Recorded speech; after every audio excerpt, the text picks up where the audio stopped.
The year was 1305, and the streets of London rang with the shouts of merchants hawking their wares and the clatter of hooves on cobblestone.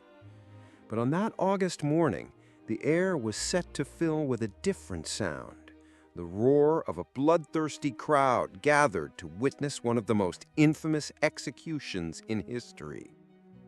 The man they came to see die was William Wallace, a Scottish knight who dared to defy the English crown and unite his countrymen against foreign rule.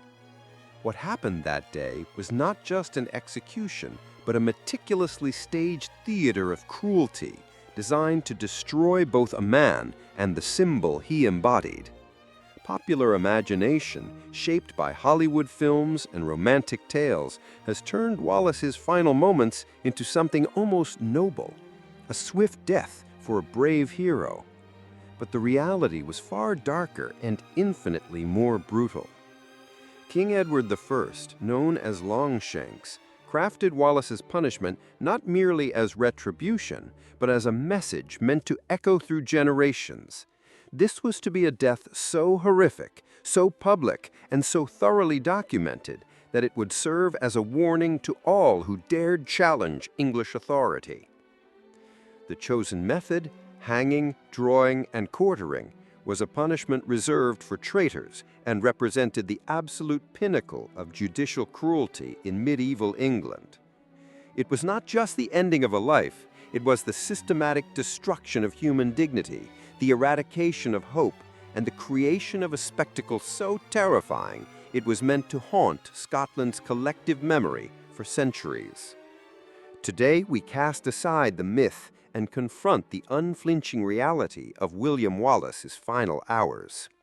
To understand the full horror of his execution, we must first grasp the world that produced it. Late 13th and early 14th century Scotland was a land caught between independence and submission, where the concept of nationhood was only just forming and loyalty was often dictated by survival rather than sentiment. The Scottish Wars of Independence erupted amid a succession crisis, and Edward I saw an opportunity to bring Scotland under direct English control, viewing the Northern Kingdom as a rebellious province rather than a sovereign state.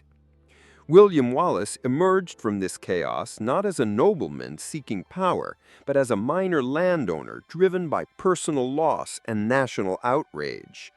His family had suffered under English occupation, and when he raised his sword at the Battle of Stirling Bridge in 1297, he did so with the fury of a man who had lost everything, and with a vision of what Scotland could become.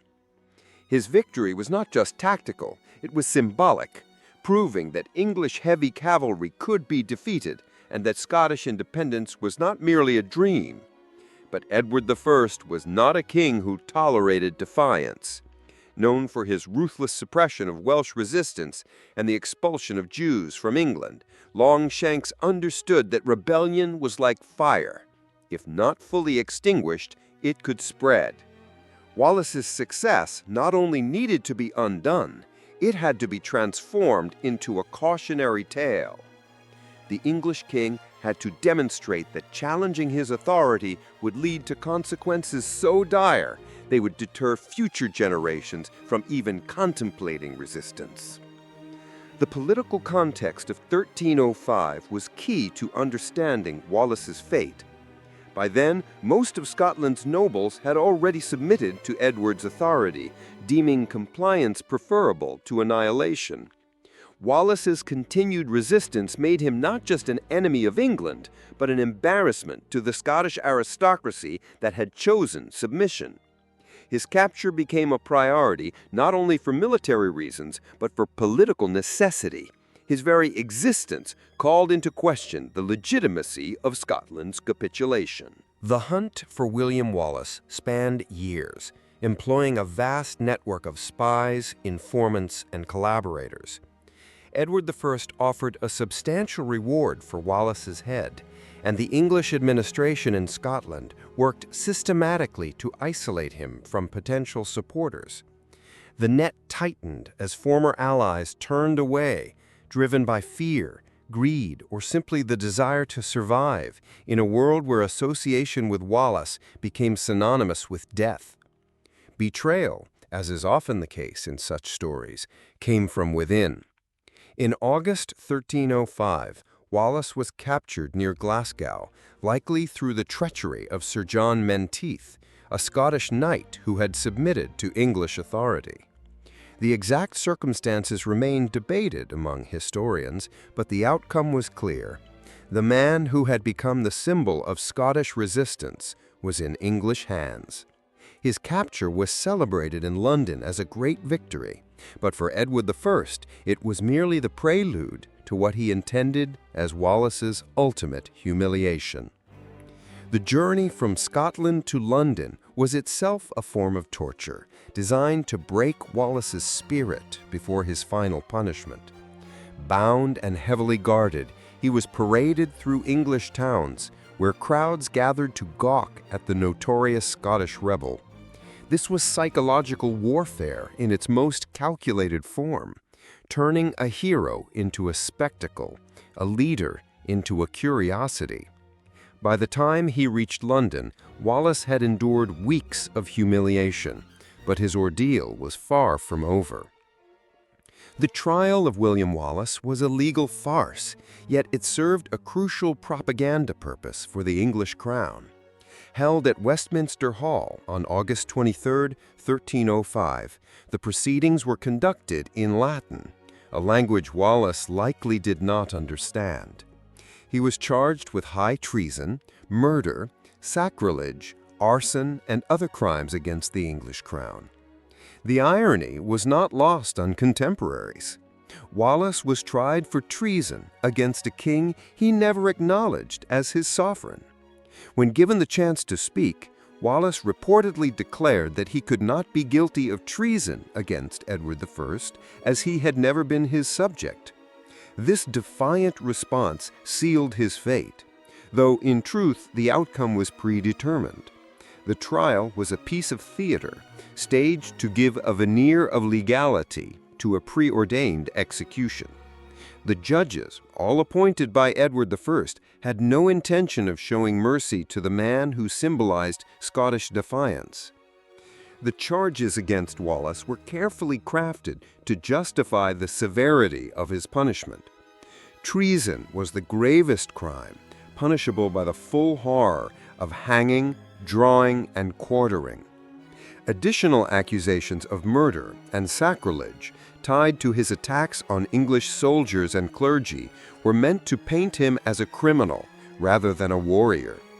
The English legal system became a tool of state terror, and Wallace was to be its most prominent victim. The sentence was delivered with ceremonial solemnity.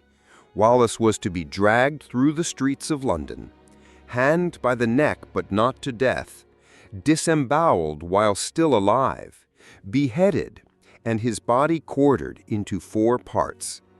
Each element of the punishment carried symbolic weight. Dragging signified his degradation, hanging his rejection from heaven, disembowelment his spiritual corruption, and quartering his complete annihilation. This was not merely an execution, it was obliteration. The route was meticulously planned to maximize both humiliation and spectacle.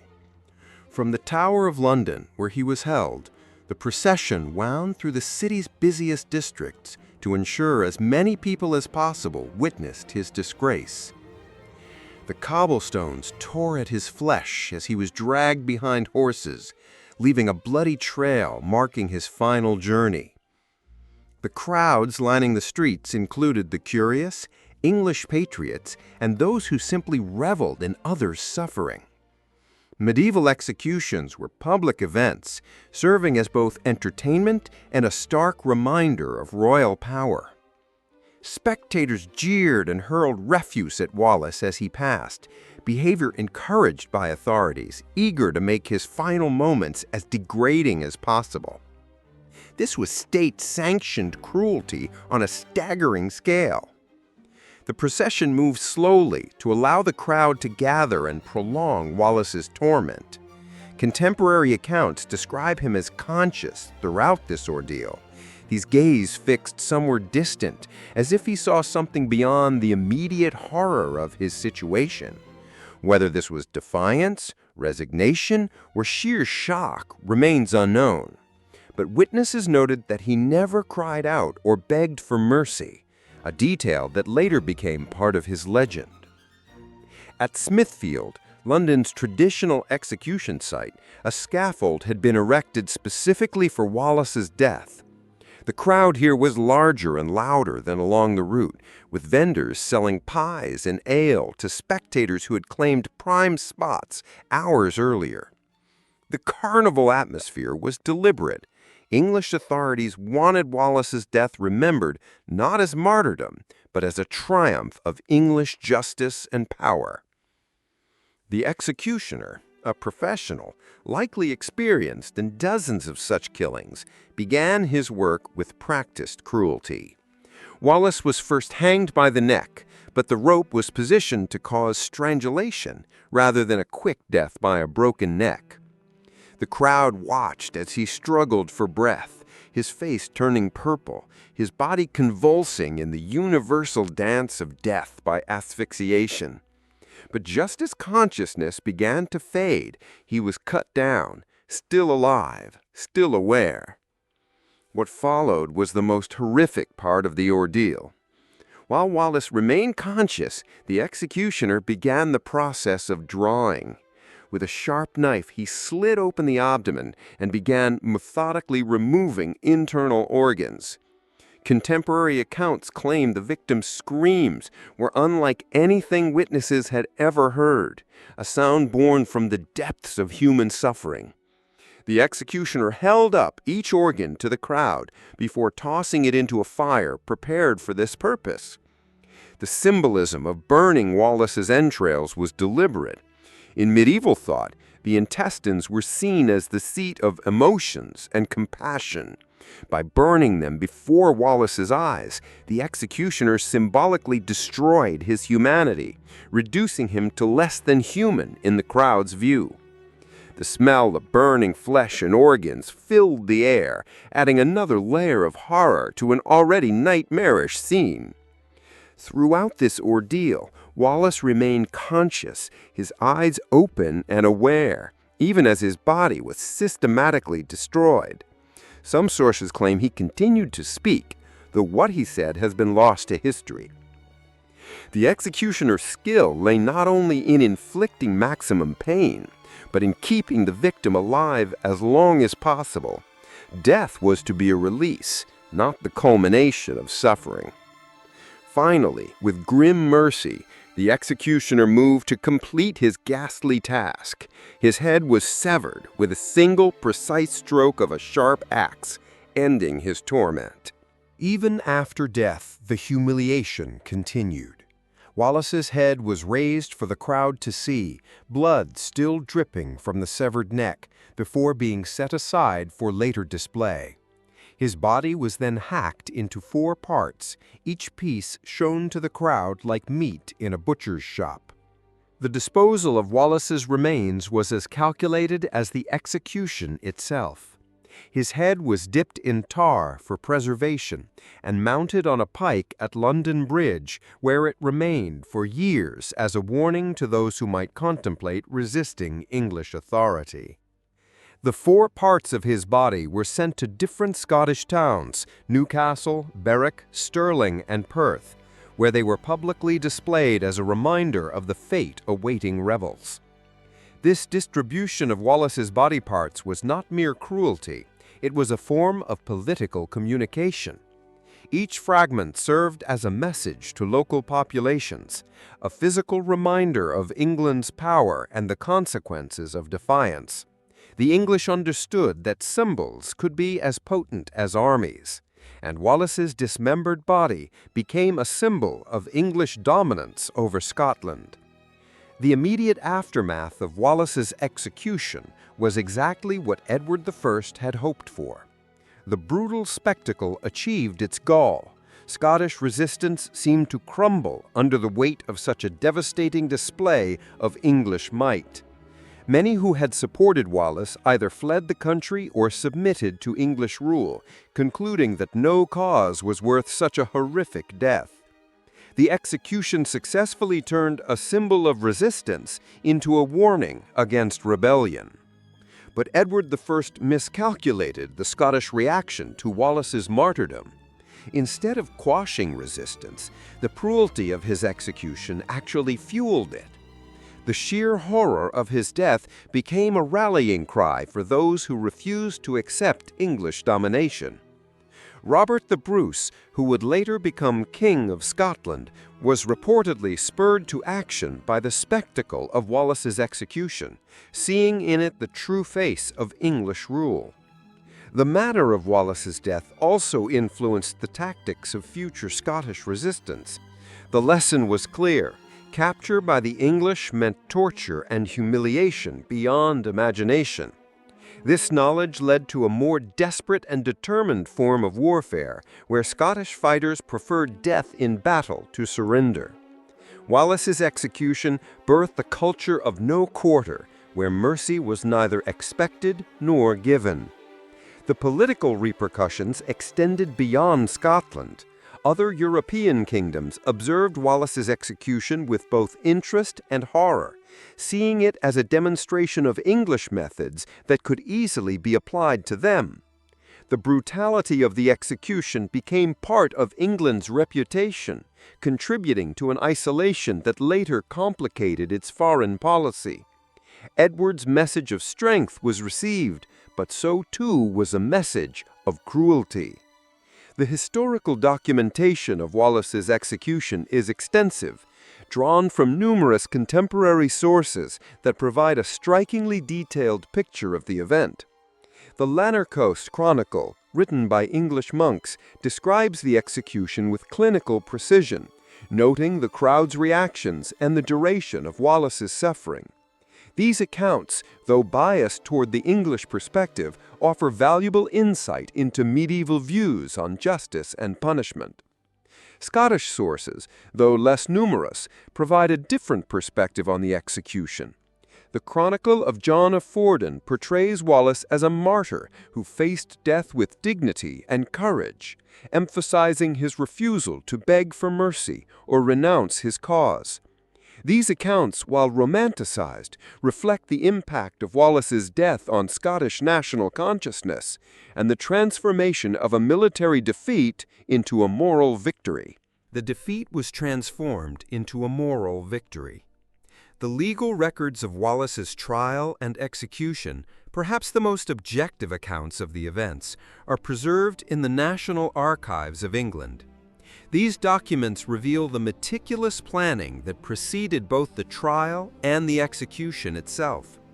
Every detail, from the charges leveled against Wallace to the disposal of his remains, was recorded, indicating that English authorities recognized the historical significance of the moment.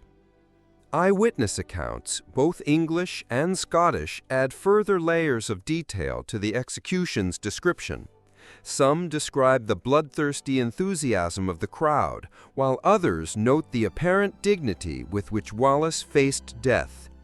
These differing perspectives underscore the complexity of the event and its varied significance to different audiences.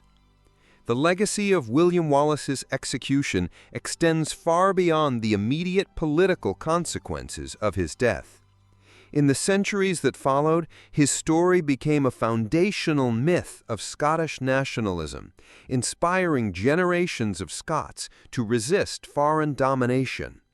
The very brutality of his execution transformed him from a failed rebel into a symbol of martyrdom and resistance, proving more powerful in death than in life. The execution also influenced the development of international law and concepts of human rights. Later legal scholars pointed to the treatment of Wallace as an example of judicial cruelty that violated fundamental principles of human dignity. The idea that even enemies of the state deserved basic humane treatment began to take shape, in part as a reaction to such extreme measures as Wallace's execution. The cultural impact of Wallace's death can be traced through literature, art, and music over the centuries, from medieval ballads to modern films. His story has been retold repeatedly, with each generation finding new meaning in his sacrifice. The execution scene, in particular, became a powerful symbol of the struggle between oppression and freedom, tyranny and justice. The psychological impact on the Scottish people was profound and enduring. Wallace's execution created a collective trauma that became part of Scottish cultural identity, a shared memory of suffering that united the nation in ways even a military victory could not. The horror of his death became a source of strength, proving that some causes are worth suffering for, and that dignity can be preserved even in the face of ultimate humiliation. The chosen method of execution, hanging, drawing, and quartering, was itself a statement about the nature of medieval justice and the relationship between ruler and subject. This form of punishment was reserved for traitors, those who violated the sacred bond between king and subject. By applying it to Wallace, Edward I asserted that all inhabitants of the British Isles were his subjects, whether they acknowledged it or not. The public nature of the execution was equally significant. Medieval justice was a form of theater designed to reinforce social and political hierarchies through spectacle. Wallace's execution may have been the most elaborate such performance of its time, involving not only the physical destruction of the victim, but also a psychological assault on the audience. The crowd was not merely witnessing justice, it was participating in a ritual of state power. The detailed documentation of the execution suggests that English authorities understood they were creating a historical moment. The careful recording of every element, from the procession route to the disposal of body parts, indicates that it was intended as something to be remembered. The execution was not just the punishment of Wallace, it was the crafting of a narrative meant to serve England's interests for generations. The international dimension of the execution should not be overlooked. Medieval Europe was an interconnected world where news traveled quickly and reputation mattered immensely. Wallace's execution was witnessed by foreign representatives and reported across the continent, contributing to England's reputation as a power willing to employ extreme measures to maintain control. This reputation would shape diplomatic relations for decades. Reflecting on the horror of William Wallace's execution, we confront uncomfortable truths about human nature and the mechanisms of power. The crowds gathered to witness his suffering were not monsters. They were ordinary people conditioned to accept and even revel in the systematic destruction of another human being. Their enthusiasm for the spectacle reveals the cruelty that can lurk within civilized society when it is officially sanctioned. The execution also illustrates how quickly the extraordinary can become routine. The executioner who dismembered Wallace was a professional, skilled in the art of prolonging suffering. The officials who orchestrated the event were bureaucrats following established procedures for dealing with traitors. The normalization of extreme cruelty is perhaps more chilling than the cruelty itself, suggesting that civilization is always more fragile than we tend to believe. Wallace's transformation from rebel to martyr highlights the unpredictable nature of political symbolism. Edward I intended to demonstrate the futility of resistance, but instead created a powerful image of noble sacrifice for principle. The very excess of the execution contributed to its failure as a deterrent. The horror was so complete that it became sublime, transcending its immediate purpose and transforming into something greater. The enduring fascination with Wallace's story speaks to our need for heroes who embody higher ideals, especially in the face of ultimate suffering. His execution reminds us that the greatest victories are often moral than military, that dignity can be preserved even when all else is stripped away, and that the human spirit can triumph even as the body is destroyed. The story of William Wallace's execution is ultimately a tale of the cost of freedom and the value of principle. In our comfortable modern world, it's easy to forget that the freedoms we take for granted were bought with the blood and suffering of those who came before us. Wallace's horrific death serves as a reminder that freedom is never free, and those who enjoy it bear a responsibility to honor the sacrifices of those who died for it.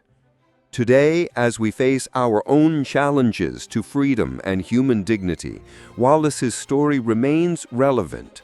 The methods may have changed, but the fundamental struggle between oppression and liberty persists.